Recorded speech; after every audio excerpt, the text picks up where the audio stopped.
Hey guys, welcome back to the channel. In today's episode, we're gonna do 5 arcade game hidden gems. I thought this would be a really cool idea since there are so many arcade games that I come across and I'm all, wow, that's really neat, and I had never heard of it before. So hopefully you guys enjoy this.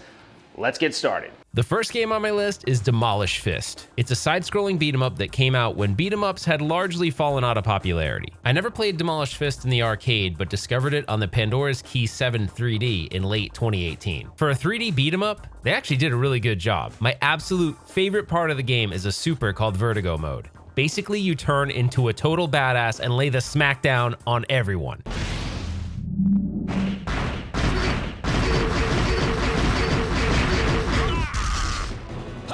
It only lasts for a short period of time though, but when you have it, take advantage and kick some ass. Go. If you're a fan of the beat-em-up genre, there's no doubt you'll enjoy this title. While it was originally released on the Atomiswave hardware, it never got a console port. However, there was a project to port Atomiswave games to the Dreamcast. So if you had a modded Dreamcast, I'll drop a link in the video description so you can check that out. Otherwise, you need to find an Atomiswave emulator and play it that way. If you can dig up a Pandora's Key 7, you can play it that way too. Okay, moving on. Next up is Dolphin Blue. This is another Atomiswave game. It's a run and gun game, and kind of like Demolish Fist, this came out at a time where the run and gun genre as a whole wasn't that appealing to the mainstream arcade audience. As you can see, it's heavily inspired by Metal Slug. And if you like those games, this might interest you because it's essentially Metal Slug meets, I don't know, the ocean, I guess, and dolphins. I don't know, but it's really cool. The character animation is awesome, the soundtrack is great, but it's pretty hard, so expect a challenge because it ain't easy. You die in a single hit. If you want to give this game a go, you can download an Atomiswave emulator, or you can play it on a modded Dreamcast via a GDEMU. The game was ported to the Dreamcast in 2021, and I'll have a link in the video description of where you can find it. Next on the list is Metamorphic Force. This is one by Konami, and I think with hits like X-Men, Simpsons, and Sunset Riders, this one kind of flew under the radar for a lot of people. It's awesome though, and there's 4 main characters to choose from, and each has a beast it can morph into. You collect these golden statue power-ups that drop from the sky. There's also this weird rodent that will appear at random times to deliver health, power-ups, and gold statues as well. Once in beast mode, if you get an additional statue, your character will perform an attack to destroy all the enemies at the same time. The game is super fun, with amazing character sprites, a good soundtrack, and something a bit different than the typical beat-em-up with a unique theme, albeit slightly reminiscent of Altered Beast. This game wasn't ported to any platform that I know of, but it is available on MAME, so it should be easy to load it up and check it out. Or if you happen to see it in a local arcade, that would be a great way to experience it. I was able to play it at Galloping Ghost on an original arcade machine, and I had a lot of fun with it.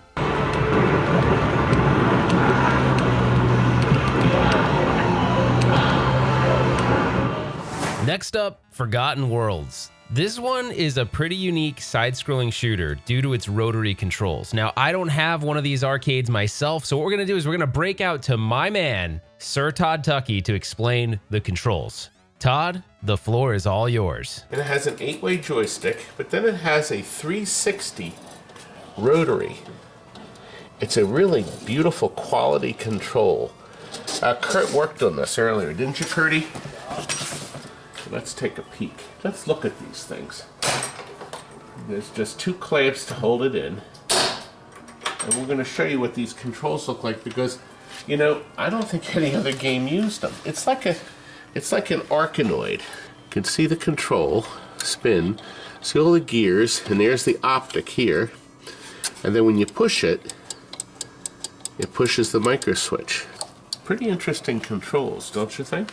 I couldn't agree more. What a cool rotary control system. As a matter of fact, it makes it kind of difficult to play it in MAME, but there were many ports. I played it on the Commodore 64 as a kid, but it was also ported to the Sega Genesis, the Amiga, the TurboGrafx 16. I think there was even a TurboGrafx CD version with like a really cool and different soundtrack.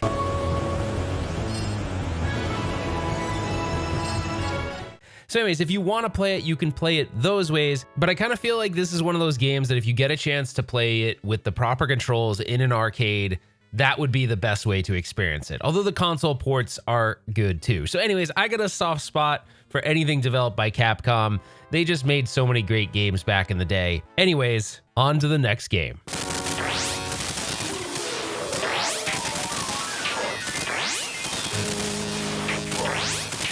All right, the last one is a racing game. It's called Badlands. It was developed by Atari, and in my opinion, it's like if Super Sprint and Championship Sprint became total badasses. The game is set in a post-apocalyptic environment, and what makes this game so fun is you can arm your car with missiles to destroy other vehicles on the track. They're not gone forever, so you can't put your guard down, but they're gone until they're respawned a few seconds later, giving you the opportunity to take the lead. I actually never played this game in the arcade, but discovered it later on in MAME. I recently saw it at an arcade in my travels, and it was a lot of fun to play with the proper controls. But if you want to give it a go, it's available in MAME and it emulates pretty good, but it's obviously not as fun as it is with a steering wheel. Let's bring back my buddy Todd one more time to talk about the history of Badlands.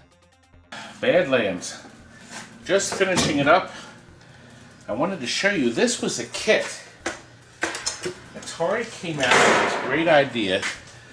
Let's make a kit, a driving game, because it's proven that driving games always made more money, and it can go into any game we made, as long as you had a control panel this big. So they sold the Badlands kit. It consisted of the header glass, the monitor bezel, which is cardboard, and this control panel, this metal panel here with the start buttons on it and the fire buttons, and the pre-mounted steering wheels pointing out in the same direction as Championship Sprint. Remember that great game? Very similar in play, but here's the big difference. Badlands, although it looks like Champion Sprint, runs on a regular monitor. So you didn't have to have a medium res monitor like Super Sprint, Championship Sprint, and Paperboy, and APB. There were several that they released in that series. But look, isn't that still a terrific picture? Very detailed. Notice the same sort of course, but you are driving in Badlands. They're trying to kill you. The gray cars are the computer-controlled cars that are going to constantly knock you off the road, and you are either blue or a red car. Really great idea. The kit sold for probably around $1,400, maybe less, and then they converted an existing game to a new driving game. Thanks so much, Todd, for adding some additional color around this. I love this game, actually. The funny thing is, I didn't even play this in the arcade. I didn't really know much about it, and I happened to come across it on MAME, and I'm like, man, this is actually a really cool game. And I can totally see where, they would turn an Atari cabinet into something like this to make a little bit more money. And it's a unique spin on a genre that had been kind of just more about racing, and this kind of put a little edginess to it, which I totally love. Anyway, I'm gonna try to finish this race first place, and then after that, we're gonna do some final thoughts and we're gonna wrap this up. First place, baby. Well, guys, we've said it all, we've done it all. That was 5 hidden gems. I have a lot more, but I thought we'll start somewhere, and if you guys really enjoy videos like this, we'll do more hidden gem videos. But what I wanna know is if you have a hidden gem that you think is really cool that maybe people don't talk about or it doesn't get enough attention, definitely put it in the comments below. I'd love to see what your hidden gems are. On other news, I want to thank Todd Tuckey really quick for letting me use his footage. He's such a cool guy. I was like, hey, Todd, can I use it? And he's like, of course. But Todd loves the center of attention, so he's like, use all my clips. Use all of them. I don't care. So that's awesome. So thank you, Todd, for allowing me to use those clips. I really do appreciate that. And you're such a good guy. And also, if you're in the comment section and you just want to be real chatty, congratulate Todd because he won a Twippy. He won an award. That's really cool. But anyways, outside of that, in other news, I'm gonna be at a conference in Mesa, Arizona called ZapCon. They hadn't had it for several years because of COVID, but it's back. I think the last time I went was like 3 years ago. So it's been a while, but it's back. It's bigger and badder than ever. And I'm bringing 2 War Final Assault machines. So if you wanna go experience a first-person/third-person shooter in an arcade cabinet and what that was all about, then you can do that at the show, and we can hopefully meet and talk and hang out and all that. I would love to meet several of you if you're in the area, and if you're flying in, even better, like let's hang out. I'm probably gonna be there most of the weekend, so I'm excited to get to meet some of the people from the community, and then obviously the local Arizona people that I already know, but that's cool because I get to see a bunch of friendly faces as well. All right, guys, that's it. If you enjoyed the video, give me a thumbs up, put your comments below. I want to know about your hidden gems, and consider subscribing to the channel. That's it for now. We will see you on the next one.